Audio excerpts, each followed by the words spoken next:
আসসালামু আলাইকুম, আমি কামরুল হাসান আছি লোকাল এক্সপার্টের সাথে। গতকালকে আইপিএল এর একটা মাত্র ম্যাচ ছিল যেখানে কিন্তু রয়্যাল চ্যালেঞ্জার বেঙ্গালুরুকে 6 উইকেটের ব্যবধানে হারিয়ে দিয়েছে দিল্লি ক্যাপিটালস। দিল্লি ক্যাপিটালস কিন্তু এই জয়ের মাধ্যমে টেবিলের 2 নম্বরে স্থানে চলে আসলো। তারা কিন্তু 4 ম্যাচ খেলে 4টাতে উইন করে তাদের পয়েন্ট এখন 8। যদিও এখানে পাঞ্জাবের পয়েন্ট 8 হলেও পাঞ্জাব কিন্তু রান রেটে এগিয়ে থেকে টেবিলের শীর্ষ থেকেই আছে এখন পর্যন্ত। এই ম্যাচটাতে কিন্তু রয়্যাল চ্যালেঞ্জার ব্যাঙ্গালোরের শুরুটা খুবই অসাধারণ হয়েছিল, যেখানে আমরা ফিল সল্ট এবং বিরাট কোহলির মধ্যে দুর্দান্ত একটা পার্টনারশিপ দেখেছি। খুবই আক্রমণাত্মক ব্যাটিং করেছে গতকালকে ফিল সল্ট যতক্ষণ ক্রিজে ছিল, বা ব্যাঙ্গালোরের বোলারদের উপর তাণ্ডব চালিয়েছে। 17 বলে 37 রানের একটা দুর্দান্ত ইনিংস খেলেন, যেখানে কিন্তু 3টা 6-এর পাশাপাশি 4টা 4-এর মারও ছিল। বিশেষ করে স্টার্কের উপর দিয়ে ঝড়টা বেশি তুলেছিলেন তিনি।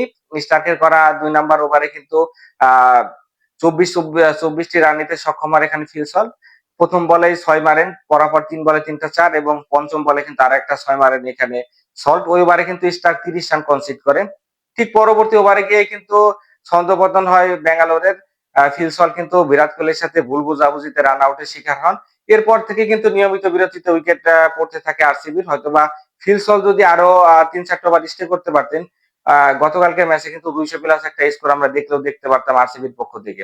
বিরাট কোহলি যদিও 14 বলে 26 রান করেন, 2টা 6-এর পাশাপাশি একটা 4 মারেন। ওয়ান ডাউনে খেলতে নামা দেবদূত পাডিক্কাল কিন্তু গত ম্যাচগুলোতে ভালো খেললেও আহ, এই ম্যাচটাতে খুবই বাজে পারফর্ম করেছেন। 8টা বল খেলে মাত্র 1 রান করেছেন। এটা আসলে টি-টোয়েন্টি ক্রিকেটের সাথে কতটা যায় সেটা নিয়ে প্রশ্ন থাকতেই পারে।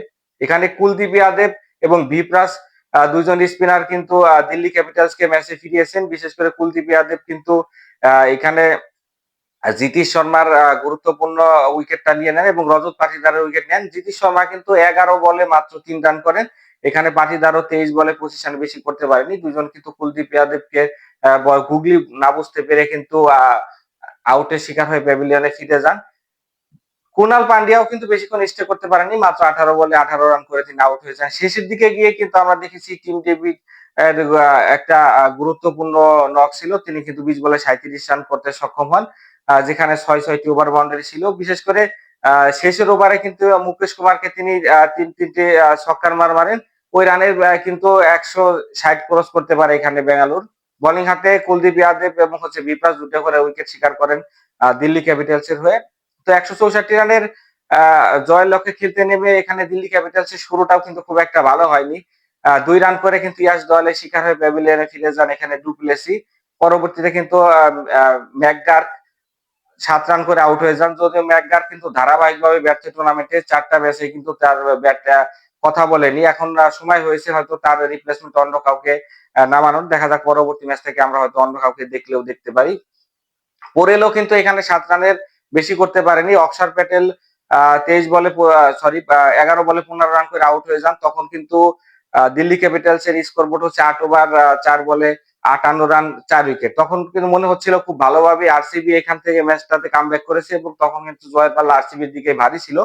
এইখান থেকে কিন্তু দুর্দান্ত আমরা একটা পার্টনারশিপ দেখেছি লোকেশ রাহুল এবং স্টাফস এর মধ্যে। এই পার্টনারশিপের কারণে কিন্তু 2 বার 1 বল বাকি থাকতে ম্যাচটা উইন করে নিল এখানে দিল্লি ক্যাপিটালস, যেখানে লোকেশ রাহুল খুবই দুর্দান্ত ব্যাটিং করেছে। 53 বলে 93 রানের অসাধারণ একটা ইনিংস খেলে, যেখানে 6টা 6-এর পাশাপাশি 7টা 4-এর মারও ছিল।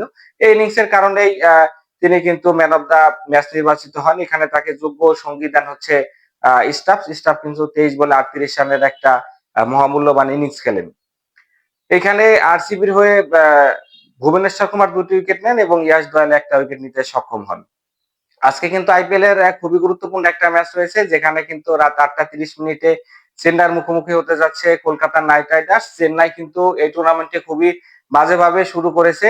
তারা কিন্তু 5 ম্যাচের মধ্যে 4টাতে হেরে গেছে এবং পয়েন্ট টেবিলের কিন্তু তলানির দিকে রয়েছে।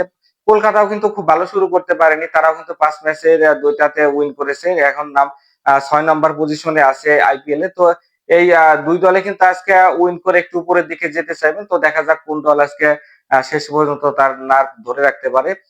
আইপিএল এর সকল আপডেট এবং অ্যানালাইসিস পেতে লোকাল এক্সপার্ট চ্যানেলটাকে এখনো যারা সাবস্ক্রাইব করেনি তারা সাবস্ক্রাইব করে আমার পাশে থাকুন। তাহলে কিন্তু আমি নতুন ভিডিও দিতে আরো উদ্বুদ্ধ হব। সকলে ভালো থাকবেন। দেখা হচ্ছে নেক্সট ভিডিওতে। ততক্ষণ ভালো থাকবেন। আল্লাহ হাফেজ।